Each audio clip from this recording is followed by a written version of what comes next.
There we go. Hi, everybody. Rob K, recovered alcoholic. Step 3 prayer, which is on page 63 of your big book, if you want to follow along. God, I offer myself to thee, to build with me and do with me as thou wilt. Relieve me of the bondage of self, that I may better do thy will. Take away my difficulties, that victory over them may bear witness to those I would help of thy power, thy love, and thy way of life. May I do thy will always. Okay. We are on page 159 at the bottom, and looks like we'll end up finishing the book today. So we'll take a look at what we're going to do on the next step after that. But right now, we'll go ahead and finish out the last 3 or 4 pages here and have some fun with it. Rob? Sounds great, Leo. So page 159, bottom paragraph. A year and 6 months later, these 3 had succeeded with 7 more. Seeing much of each other, scarce an evening passed that someone's home did not shelter a little gathering of men and women, happy in their release, and constantly thinking how they might present their discovery to some newcomer. In addition to these casual get-togethers, it became customary to set apart one night a week for a meeting to be attended by anyone or everyone interested in the spiritual way of life. Aside from fellowship and sociability, the prime object was to provide a time and place where new people might bring their problems.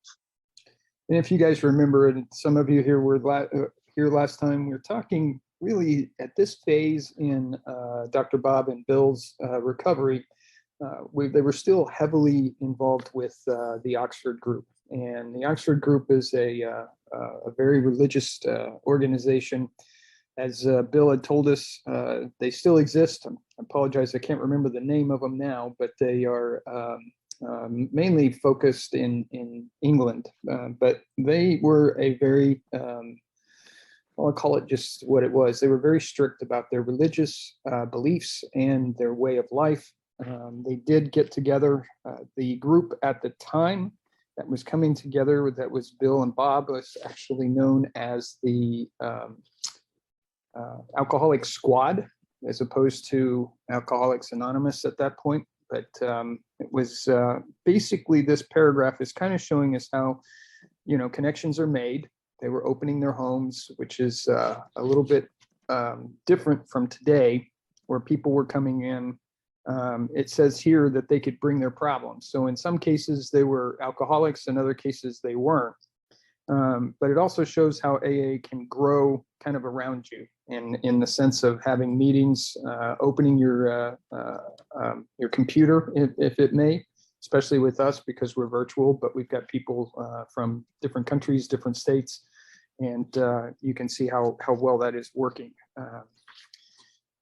Highlighted here, aside from fellowship and sociability, which was part of the goal of these meetings, the prime object was to provide a time and place where people might bring their problems. And in our case, we were talking about their alcoholic problems and working with people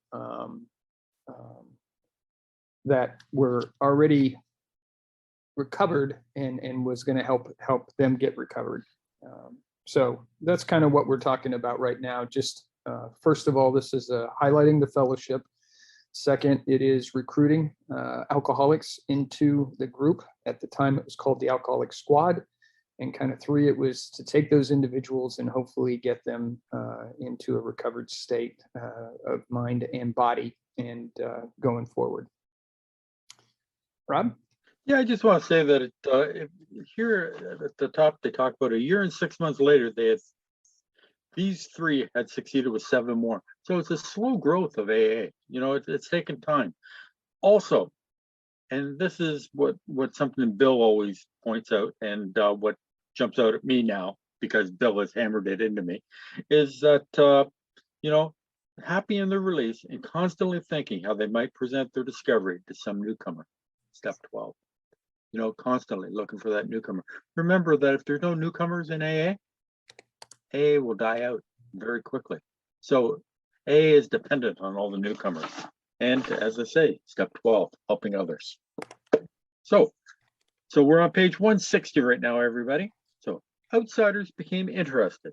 One man and his wife placed their large home at the disposal of this strangely assorted crowd.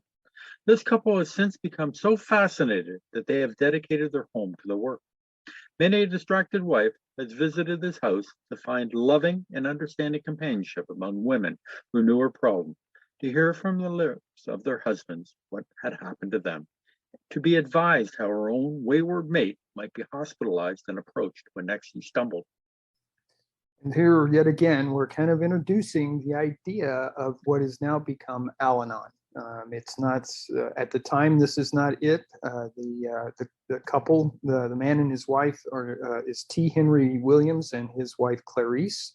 They were not alcoholics, but they were heavily involved in the Oxford group, as we just talked about.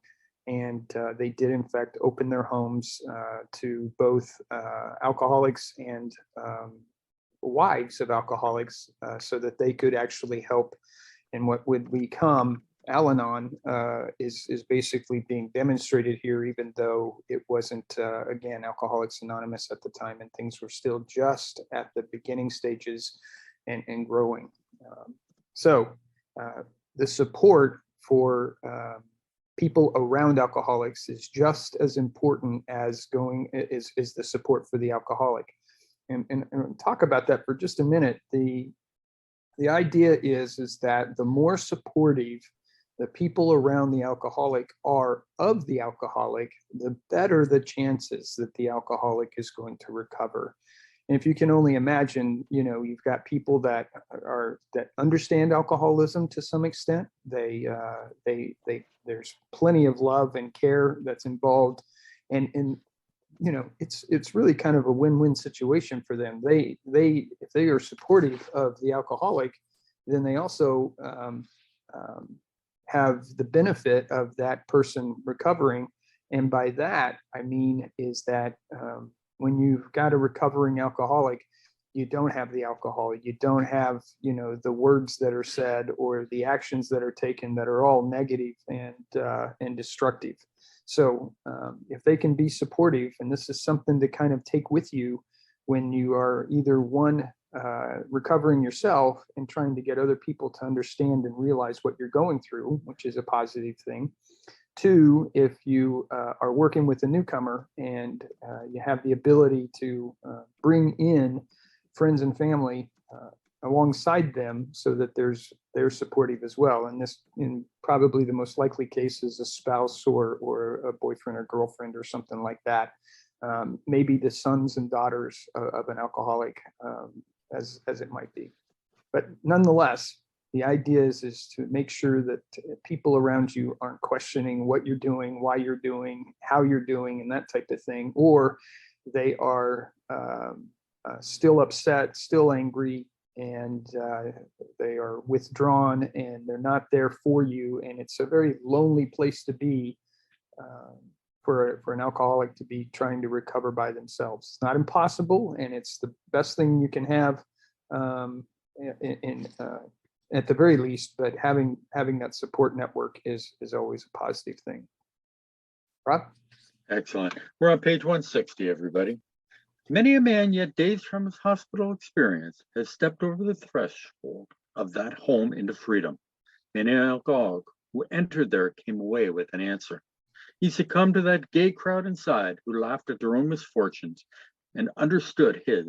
Impressed by those who visited him at the hospital, he capitulated entirely when later, in an upper room of his house, he heard the story of some man whose experience closely tallied with his own.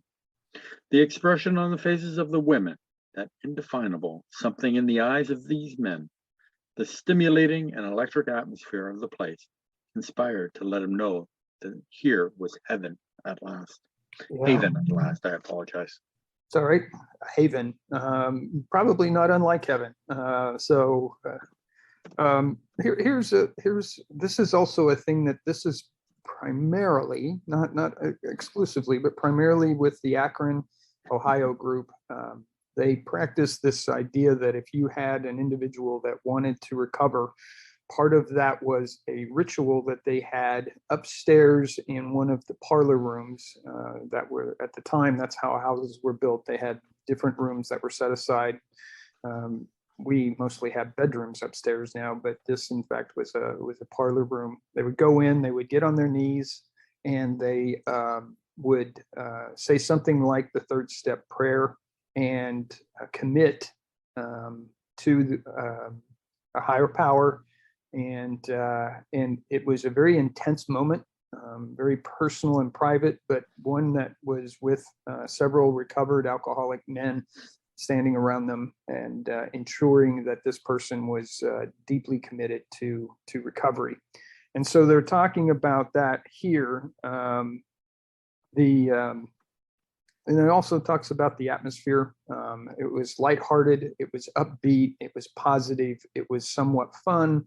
And so that is a testament, in other words, of we're not a glum lot. And so that's part of it as well, which would in fact probably surprise the newcomer coming in, especially if they were in some of their worst moments of their lives, to come into a place and find that people like them who have now recovered are actually having fun with life, which is always a positive thing. And we've said this before, that why would somebody want to recover if it wasn't any fun?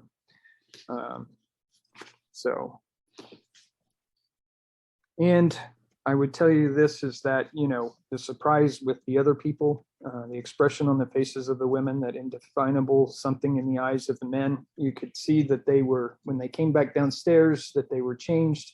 And there was a moment there where everybody was basically in a different kind of state there. It's like, hey, this person has just committed to a higher power and is in fact a changed person, committed to the process of recovering. And again, at the time, there wasn't the 12 steps like there is now. There wasn't a book like there is now. The program wasn't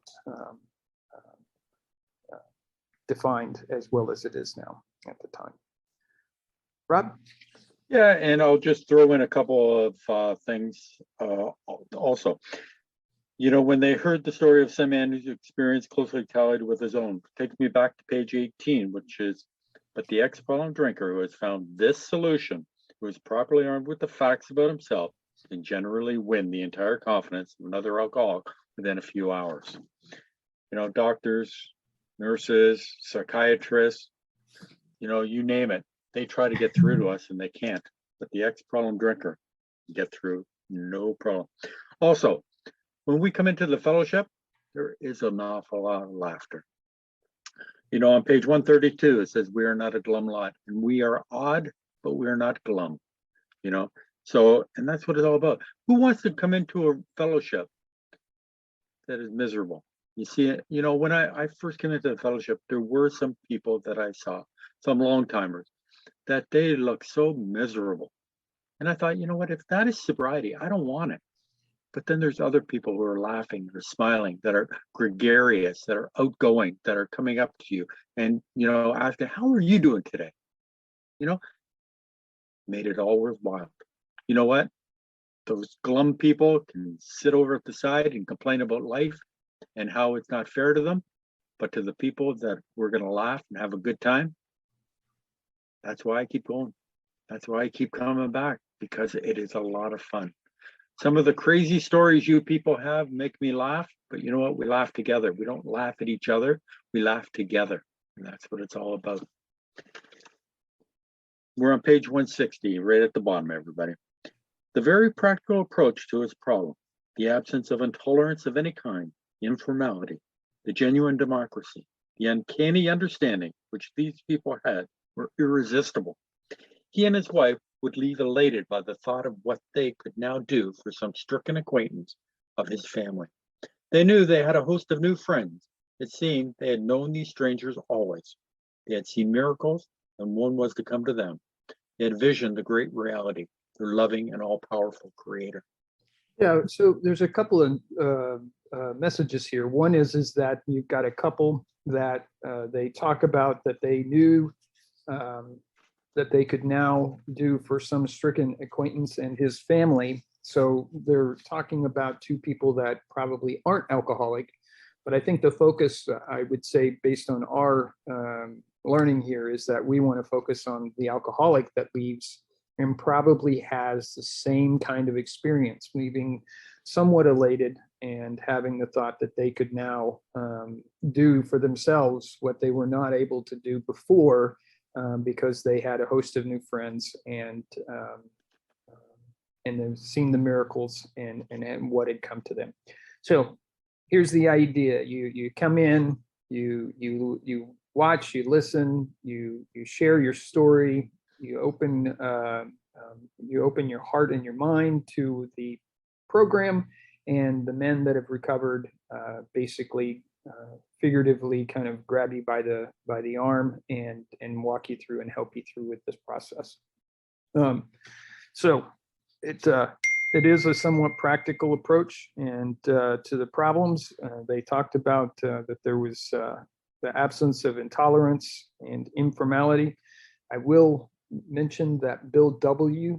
found that the Oxford group were not necessarily tolerant, and because of some of the things that were being said and some of the things that were being done by the Oxford group is the reason why Bill separated himself from the Oxford group, which is the first step towards creating the individual program known now today as Alcoholics Anonymous. But nonetheless, there was an uncanny understanding, and we've said this time and time again. You know, the way to help an alcoholic is to get another alcoholic that has recovered to help them. So that's where we are. Rob? Page 161, everybody. Now this house will hardly accommodate its weekly visitors, for they number 60 or 80 as a rule. Alcoholics are being attracted from far and near. From surrounding towns, families drive long distances to be present. A community 30 miles away has 15 fellows of Alcoholics Anonymous. Being a large place, we think that someday its fellowship will number many hundreds. Yeah. And asterisk, and at the bottom, it says written in 1939, obviously. Right. And then that's what I was about to say and kind of go with that. Thanks you, Rob. Idea here is back in 1939, they were, you know, growing into the hundreds was an astronomical number for them. Obviously, we're into the millions now that have been exposed to and have participated in Alcoholics Anonymous, which I'm guessing, even based on what I know about Bill and Bob and a few of the others, that they would have been blown away by the sheer number of people that have now been touched and have recovered from alcoholism doing the program of Alcoholics Anonymous. This big group, the 60 to 80, is just as a history thing, was primarily in the Akron, Ohio area.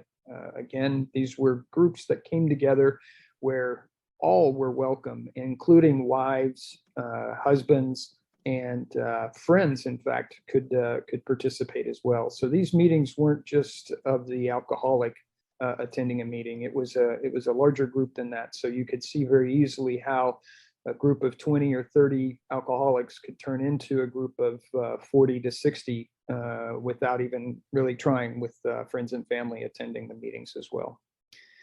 Much different than what we see today. Now, we do have open meetings, and if you guys realize on the AA meetings that are open, that means that anybody is welcome to come, regardless of whether or not they're alcoholic or not. But nonetheless, that's where we are. Rob? Yeah, I just want to say that the community that was 30 miles away from Akron was the Cleveland group. And the reason the Cleveland group grew was that in the Cleveland Plain Dealer newspaper, they wrote an article on Alcoholics Anonymous with contact information. So Cleveland took off really quickly because, you know, you find out where these things are happening, you know, people gravitated towards it and joined up, you know, and Cleveland would drive all the way to Akron to go to their meetings. So, you know, it's funny how things spring up and how it grows. That's what I find fascinating about the history of AA, is how, you know, in one guy's mind, you know, and Bill W, he went out and he helped other people, just word of mouth, slowly growing. You know, that's why the book was so important, that it would be written, is that it could get out to, you know, people from all over the world, you know, and so Thank God it grew. Thank God for the book, because you know what? We're here today. Page 161.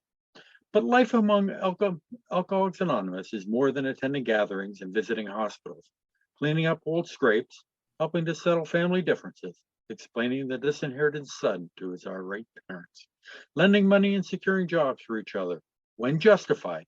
These are everyday occurrences. No one is too discredited or is sunk too low to be welcomed cordially if he means business. Social distinctions, petty rivalries, and jealousy, these are laughed out of countenance. Being wrecked in the same vessel, being restored and united under one God, with hearts and minds attuned to the welfare of others. The things which matter so much to some people no longer signify much to them. How could they? Yeah, just a couple of quick points here. Cleaning up old scrapes and helping to settle family differences, etc., is a lot akin to working the step nine, and working that. The other part here is nobody is discredited and are welcomed. That was another, I think, another statement to what was different about the Oxford group and the group that became AA. There was also the social distinctions. Oxford group was largely made up of elite and very wealthy people, and they wanted to keep it that way. Whereas for Bill W., etc., had wanted anybody, young, old, rich or poor, etc., were all welcome, regardless of any of that. And it's just something to be known there. And basically, they're finding the answer with this group, and out of that is the young and budding program of Alcoholics Anonymous. Rob? Yeah, I love what Tricia said here. We don't shoot our wounded, and that's so true. We pick them up and we carry them. If they want it, we're here for you. And that's what it's all about. We don't try to make things harder, we try to make them easier any way we can. Under only slightly different conditions, the same thing is taking place in many eastern cities. In one of these, there is a well-known hospital for the treatment of alcohol and drug addiction. 6 years ago, one of our number was a patient there. Many of us have felt for the first time the presence and power of God within its walls. We are greatly indebted to the doctor in attendance there, for he, although it might prejudice his own work, has told us of his beliefs in ours. Yeah, we're talking about the Dr. Silkworth and the town's hospital. So, and the person 6 years ago, one of our numbers was Bill W. So just as a little bit of history there and putting some faces and names to what is going on here. But again, the idea was at the time, and this is just as a reminder, that doctors and nurses and clergy would find somebody that was very far gone with regard to being a drunk and an alcoholic, and would help by contacting people like Bill and saying, I've got one for you to work with. And that's the opposite of that is Bill would go to the hospitals asking for somebody that was pretty far gone, that was not responding so well to traditional methods, including medical and physical type of activities and stuff in order to get sober and stay sober. So that's kind of where we are there. Rob? Every few days, his doctor suggests our approach to one of his patients. Understanding our work, he can do this with an eye to selecting those who are willing and able to recover on a spiritual basis. Many of us, former patients, go there to help. Then, in this eastern city, there are informal meetings such as we have described to you, where you may now see scores of members. There are the same fast friendships. There is the same helpfulness to one another as you find among our Western friends. There is a good bit of travel between East and West, and we foresee a great increase in this helpful interchange.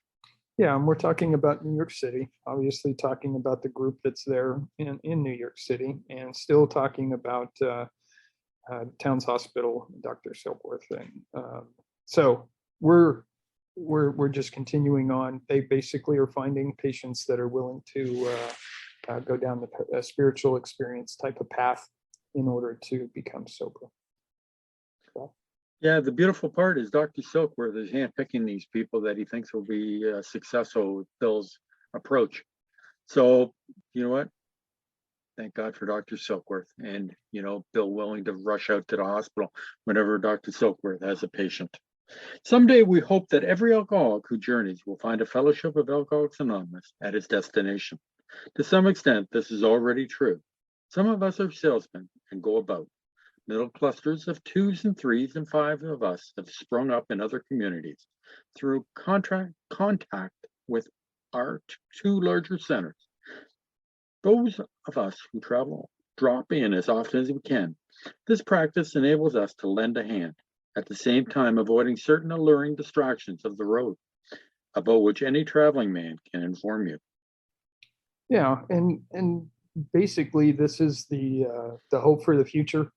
And someday we hope that every alcoholic who journeys will find a fellowship of Alcoholics Anonymous, including the program. Remember, there's a distinction there, but obviously we start with the fellowship. Is by and large what you hear most alcoholics saying is that they started going to the meetings, et cetera, and then they found the program.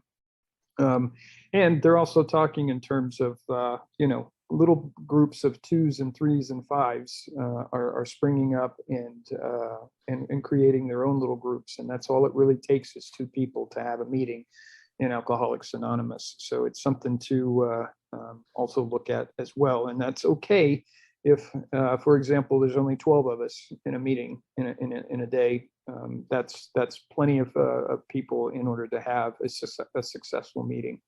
The even better news is today we don't necessarily have to travel. We go right to our laptops, open it up, and we can see people like Marcia and smile. So true.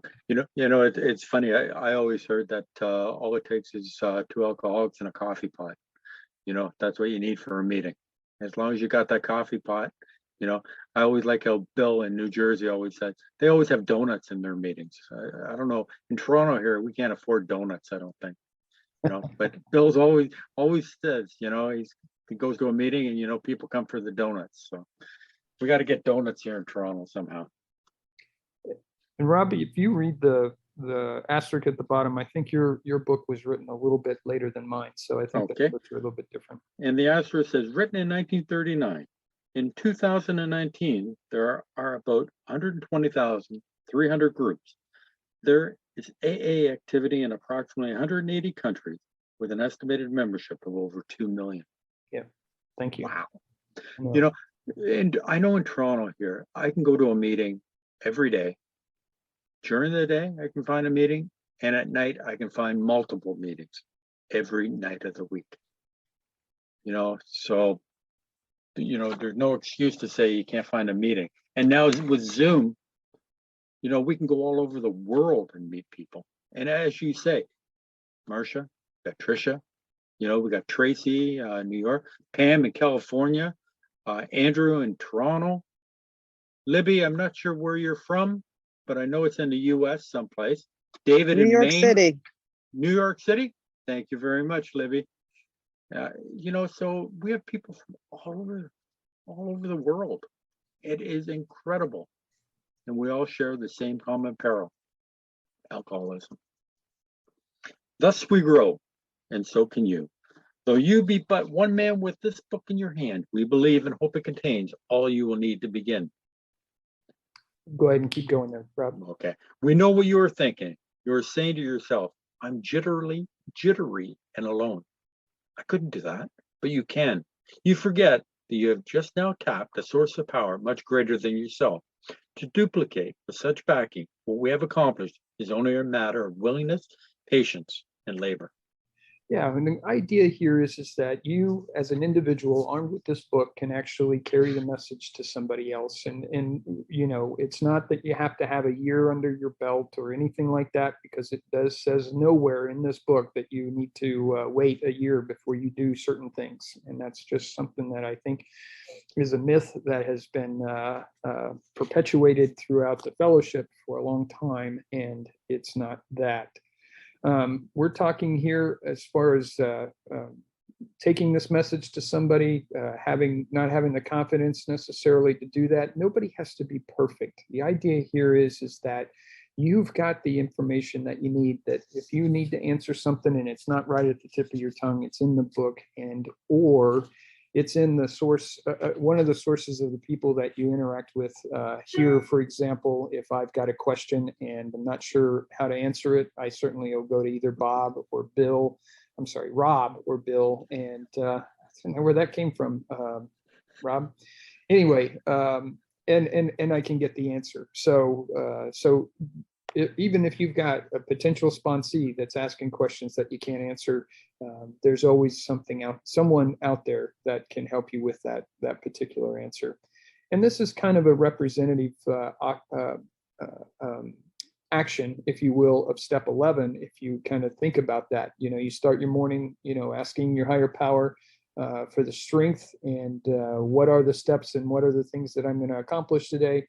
And then you do a similar thing, except it's more reflection at night and think to yourself about the things that you did and what you might do better. And if you owe anybody an apology, or if you can even celebrate. We talk a lot about owing somebody an apology or an amend.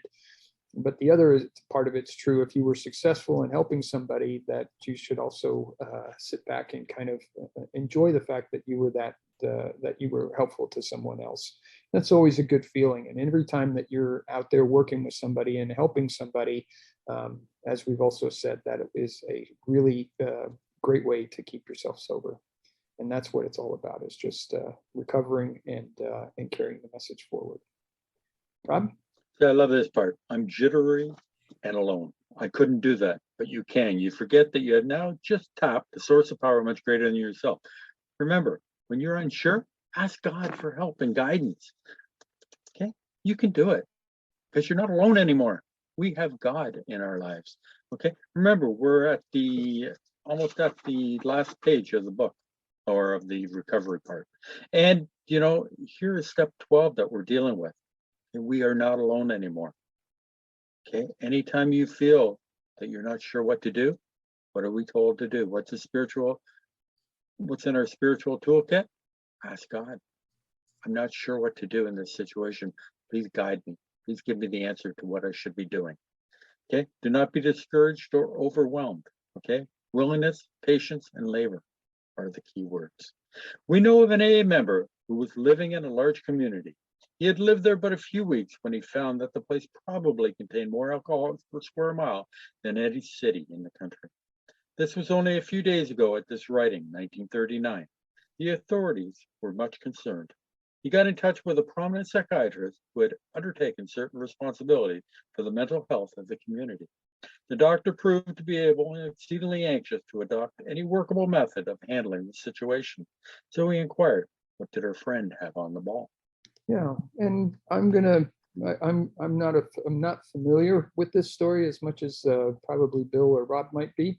In fact, what I'm going to do is I'm going to just ask Rob if he'll share with us.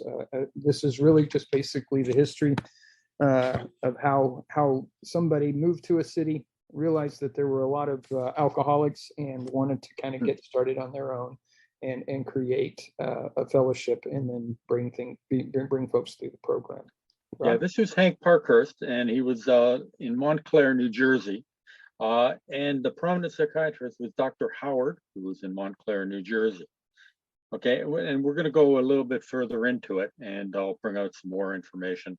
And I think we all can feel pretty much the same way, that there's tons of alcoholics in our neighborhood, that if only we could help them, if only we could get the word to them and find out who they are. Our friend proceeded to tell him, and with such good effect that the doctor agreed to a test among his patients and certain other alcoholics from a clinic which he attends. Arrangements were also made with the chief psychiatrist of a large public hospital to select still others from the stream of misery which flows through that institution. So our fellow worker will soon have friends galore. Some of them may sink and perhaps never get up, but if our experience is a criterion, more than half of those approached will become fellows of Alcoholics Anonymous. When a few men in this city have found themselves and have discovered the joy of helping others to face life again, there will be no stopping until everyone in that town has had his opportunity to recover. If he can, he will. Right. It's a great part of this. Again, it's Hank Parkhurst, and working with other people. I'm going to just ask you to speak for just a few more minutes on that part. Yeah, the doctor agreed to a testimony of his patients. The doctor was Dr. Russell Blaisdell, and from the Rockland State Hospital in Orangeburg, New York. Was it? I'm not sure if it's Orangeburg or Muncie. So we'll check with our friend Bill in New Jersey. He'll be able to confirm which one it is.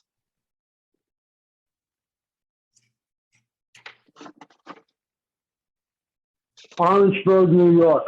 Thank you so much, Bill. See, he's our go-to guy. So our fellow soon have friends galore. Some of them. So we have doctors helping out, finding patients for us, and spreading the word and getting it. Remember, this is 1939. Things have changed quite a bit though, because of the, doctors aren't allowed confidentiality laws, etc. So we can't just walk into a hospital and say, hey, I'm here to help out any alcoholics. Do you have any? Can't do that anymore. But I will tell you this. I know that in Toronto, at a hospital that is closest in my vicinity, they put on Alcoholics Anonymous meetings and patients are encouraged to come. Sometimes you get a couple of patients, sometimes you don't. There's another hospital that I've been to, and they have quite a few patients that come down and they partake in the meetings. So it's an incredible thing, Leo? Anything to add? Well, No? Okay. We'll just keep going. Okay. Still you may say, but I will not have the benefit of contact with you and who write the book. We cannot be sure. God will determine that. So you must remember that your real reliance is always upon him. He will show you how to create the fellowship you crave. And then we got another asterisk. Alcoholics Anonymous will be glad to hear from you. Address P.O. Box 459 Grand Central Station, New York, New York. Yeah, just as an aside here, you will not have the benefit of contact with you who wrote this book, and that's okay. We don't anymore, obviously, but the fact is we have each other, and there are people that are resources, and you've found that have got years and years of recovery, and they've dedicated themselves to learning as much as they can about the program, the history of AA, this book, and in the process. And so I think that the important part here is that you're absolutely not alone. In fact, you're less alone now than you would have been back in 1939, simply because we have the ability to reach out to somebody either in person or virtually via a laptop or phone. So the idea, again, is you're not alone. And I think it's an important one here too, and that is that Rob will tell you that if you have a question, the first thing you should do is ask your higher power and talk to them and find out what it is that you would do next. There's a saying, okay, what is the next right thing to do? And if you start with that approach and just think about what is the next right thing to do, and then you ask yourself again and again, pretty soon you're going to find that the process you're going through is nothing but right things. And yeah, it could be as simple as getting up out of bed, getting a shower, and brushing your teeth and getting something to eat. Something like that could be that simple, and that is the next right thing to do. And then from there, what is the next right thing to do after that? Maybe it's to pick up the phone, maybe it's to meet with somebody, or maybe it's just to make sure you go to work and get there on time, that kind of thing. But you can kind of see the process here that we're talking about, and that is that you can ask your higher power, you can look around and figure out what it is that you need to do, and just do that. And pretty soon you're going to find that you're not so much asking what the next right thing to do, you're just doing it. And that's the beauty of this program that we have, which is that it's not just recovering from alcohol; it's a way of life. And that's an important thing to realize and understand the benefit of. Rob? Yeah, it's a beautiful life because we're not playing God anymore. I'm not in charge of everything. Things happen in life that are out of my control. I used to think I could control everything before. I can't. Okay, we stop playing God. Okay, and we start playing the role that God assigns us, and that is to do the best we can and to help others. It's not hard, but it is a work in progress. We're always growing in understanding. Okay, we're always trying to do better. We fail, but we have the set of tools that we are given and that are in this book. We have our step 10s. When we make a mistake, we admit it right away. We make amends for it right away. We apologize when we need to. Okay, we speak to somebody if we have to. There's so many things that are in the book about what we should do when we make a mistake. We are not perfect. We aren't trying to be perfect. We're just trying to be the best person we can be. Our book is meant to be suggestive only. We realize we know only a little. God will constantly disclose more to you and to us. Ask him in your morning meditation what you can do each day for the man who is still sick. The answers will come if your own house is in order. But obviously, you cannot transmit something you haven't got. See to it that your relationship with him is right, and great events will come to pass for you and countless others. This is the great fact for us.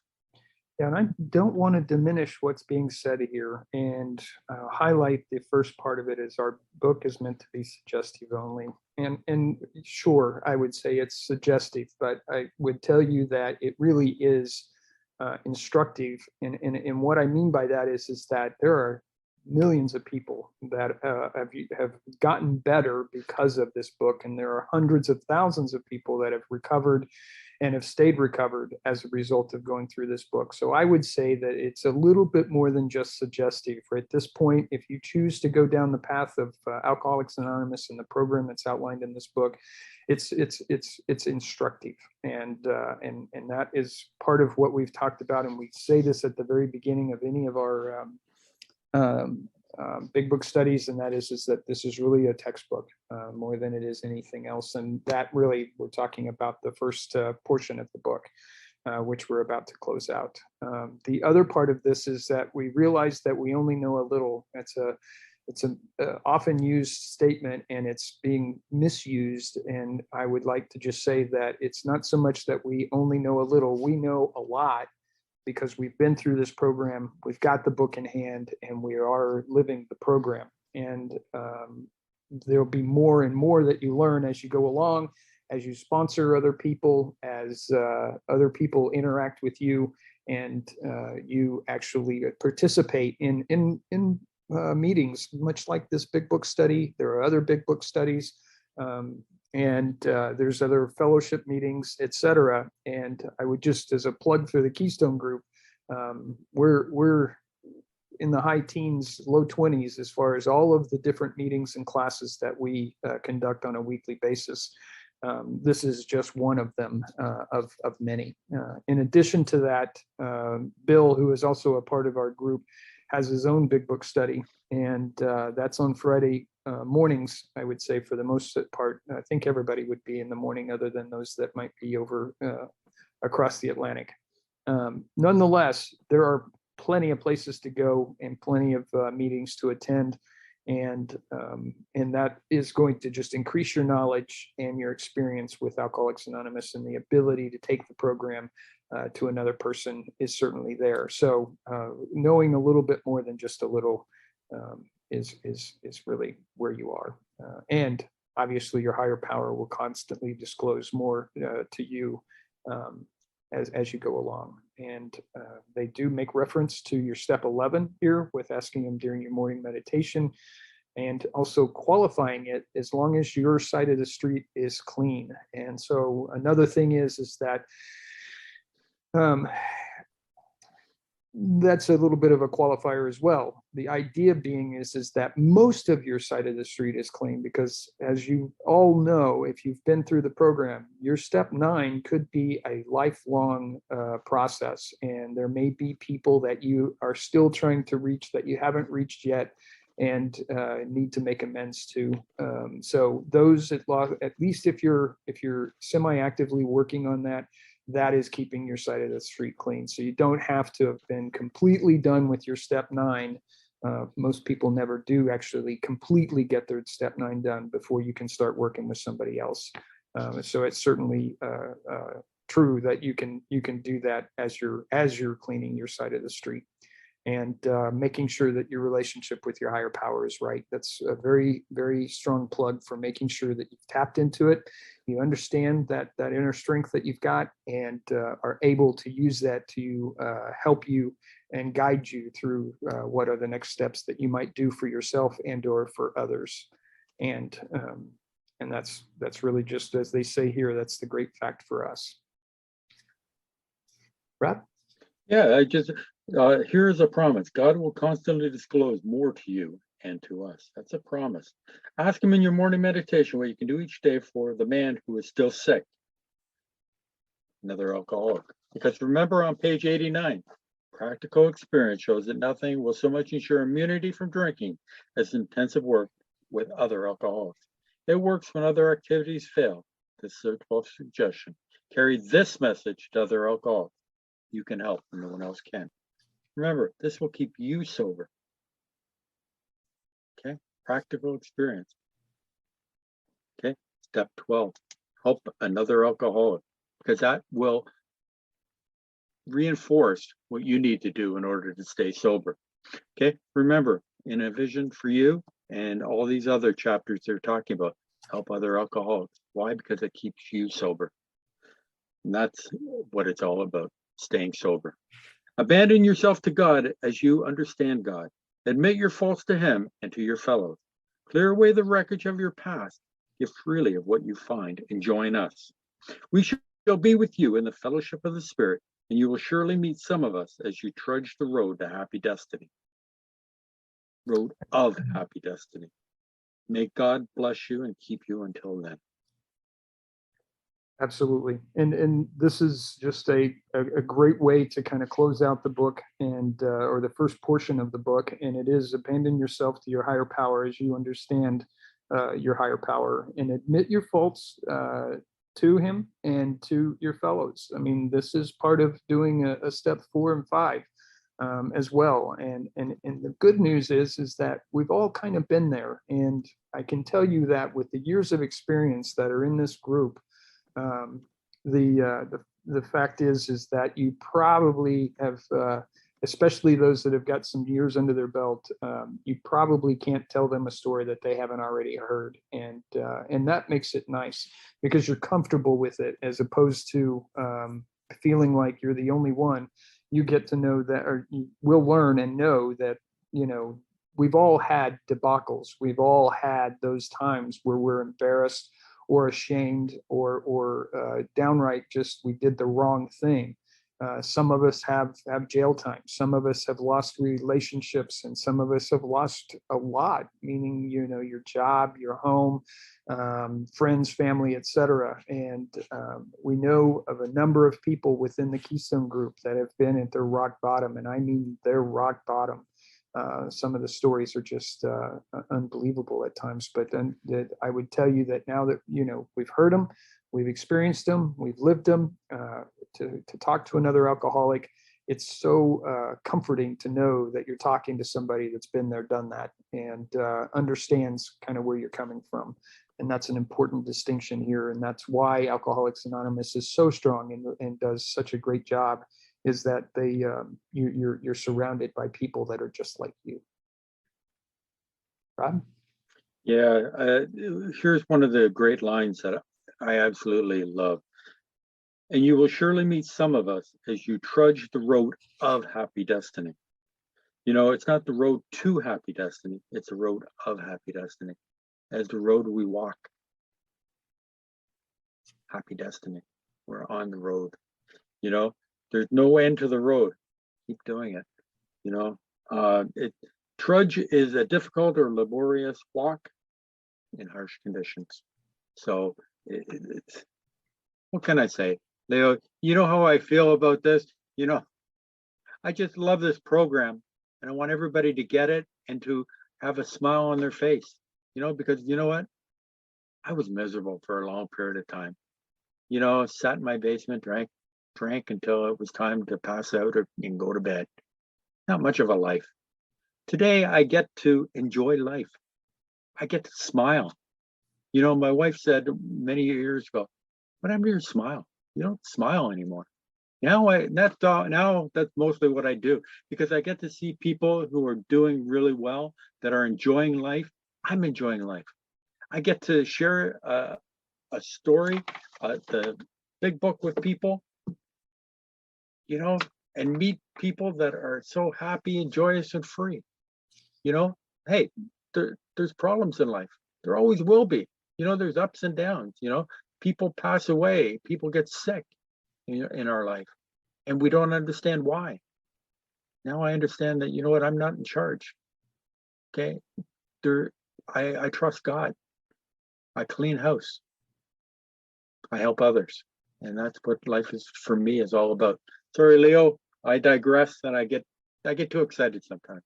No, not at all. We've got a little bit of time, and that's great. I did want to share that. I didn't want to go to our next step, which is just as a bit of a difference. Normally, well, not normally, but in the past, we start over next week with the big book. And this time we're going to actually do Dr. Bob's Nightmare. So we're going to include that story as part of the big book study here, and then we'll get started back on the beginning of the book. But I did want to open up. We're at the end of the book, and I'm anxious to hear what Bill might have to say and closing things out, and how he might describe closing out the first portion of the book. Bill? Yeah, hi, this is Bill, alcoholic from New Jersey. Hey, Bill. Thanks a lot, Leo. Did a real good job here. This is a real important part of the book. Most of this chapter is talking about Akron, Ohio, and it's telling us what happened and how AA got put together and how it started and it grew. And they talk a little bit here about the Oxford Group, and the Oxford Group changed its name. They changed their name in 1938 to Moral Rearmament, and in 2001 they changed their name again to Initiatives of Change. So they're still around. They're based in England right now, but they still use the same tenets and absolutes and everything that the Oxford Group used. They just changed names for whatever reason. So they still do exist. And basically they helped AA get put together because they had this meeting in Akron, Ohio at T. Henry Williams' home. And the people from AA they weren't in AA yet because AA was just getting started, and they were going to this Oxford Group meeting or Oxford Group gathering, and this is where they got like all their ideas for the steps and how to run the meetings and how to get everything going, because they really didn't know. They were just Bill and Bob in the beginning, and they were both in the Oxford Group, so they were following along with how the Oxford Group was conducting themselves, and that's what they were doing. And it does talk a little bit about New York here. It talks about on page 162, every few days the doctor suggests our approach to one of his patients. That's Dr. Silkworth in the Towns Hospital. Bill used to go back to the Towns Hospital looking for new people because he realized that that's what was keeping him sober. So he would go back, and Dr. Silkworth would point people out to him that he thought were going to be willing to recover on a spiritual basis. Because most of the people that were in this Towns Hospital, they were just there to dry out and, get their Cheerios back and then take off again. And he was pointing out the people that he believed were really serious about recovery, so Bill could deal with them and he could try to explain to them what he did so he could stay sober. So that's why that's one of the reasons that we had a real good recovery rate in the beginning, because people were being handpicked. They didn't have like an open door policy. Anybody who wants to can just walk in or leave when they want. They were picking people out, and it seemed to work really good in the beginning. And then it talks a little bit about this guy, Hank Parkhurst.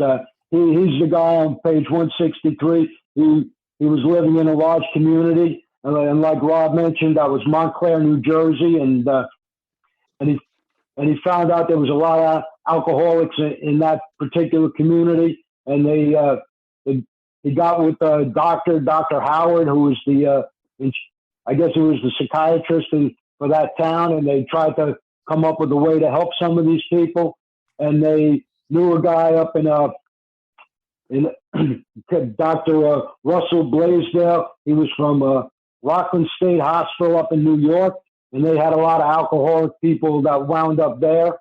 And so all of this stuff started forming together and getting together, and then on the last page, he talks about that a lot of times they read this at a lot of meetings when they're closing the meeting. And this is real important stuff. Like it says, our book is meant to be suggestive only. We realize we only know a little. And then it says, God will constantly disclose more to you and to us. In other words, we have to get our answers from God, from prayer and meditation. That could be a reference to step 11. That's where we're going to get our answers from praying and meditating, because we only know a little. No matter how much we think we know about alcoholism and how to help each other and everything, we still only know a little in the whole scheme of things. So we always need to have our higher power or God in our life so we can ask for help, because we're always going to need help. We're never going to get to the point where we know everything. And then this here, second to the last paragraph that he put in here, this is real good. It says, abandon yourself to God as you understand God. That's basically steps 1, 2, and 3. And abandon yourself to God. Abandon means surrender. So in other words, we're supposed to surrender to God. Then it says, admit your faults to him and to your fellows. That's steps 4, 5, 6, and 7. And clear away the wreckage of your past. That's steps 8 and 9. Give freely of what you find and join us. That's 10, 11, and 12. Bill condensed the whole program into this last paragraph, just so he could keep drilling it into our head that we have to keep doing this stuff. This 12-step process is not a one and done. You don't just go through it once and say, ta-da, that's it, I'm done, I'm cured for life. It doesn't work like that. This is an ongoing process. We have to continue doing this, and we have to keep helping other alcoholics, and that's what keeps us sober. And then it says, and you will surely meet some of us as you trudge the road of happy destiny. And like Rob said, that's a difficult or a laborious walk. And the road of happy destiny, what that means, if you went on the road to happy destiny, that would mean when you got to the end of the road, you were already there and that's it. The road of happy destiny means you already have achieved happy destiny while you're on that road, and you continue to trudge it. In other words, the joy is in the journey. Basically, I think what he's trying to tell us here is when you go through the steps, that's how you get yourself spiritually connected with God. And when you take other people through the steps, that's how you keep connected. Well, thanks a lot for letting me share. That's all I got. Bill, thank you very much. And thank you, everybody, for participating and attending the big book study that we put on here. We'll go ahead and close out, Rob, and then open up for discussion. My pleasure. Thank you very much, Leo. And thank you very much, Bill. Serenity prayer. God, grant me the serenity to accept the things I cannot change, courage to change the things I can, and wisdom to know the difference. All right. Let me stop the recording. Hang on.